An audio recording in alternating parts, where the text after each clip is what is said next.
Why, yes, I am wearing a V-neck. Hey, hi, hello. Time for chapter 4. Alright, chapter 4 of Out of Control. Let's see what's happening in the lives of Rafe and Julia. In this chapter, Julia is narrating it, what's going on in her mind, unlike the other chapters, which have mostly been Rafe. She's a little more sarcastic. We see she has a bit of a temper and, holding her own, unlike the sobbing that we've had in the other chapters. Julia's really frustrated with Rafe in this chapter because he is seeming a little bit stubborn and bossy to her.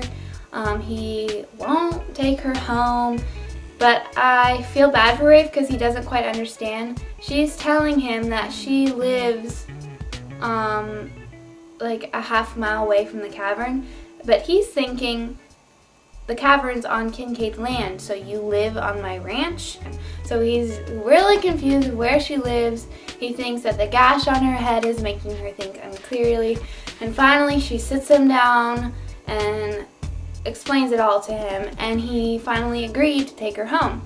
Also, Ethan agreed to go along with them. Not a lot happened this chapter, but they did agree to take her home, so that is progress. Some fun little facts that I pulled out of this chapter. On page 53, Julia noted that Ethan's eyes snapped with fire and the room crackled with tension. Pun, anyone? Pun? Yeah. Also, Julia noticed that both Rafe and Ethan have broad shoulders and narrow hips, so I'm thinking they kind of look like this. That is a cowboy hat, in case you couldn't tell. Why, yes, I am a fantastic artist, as you can tell from my little stick cowboy.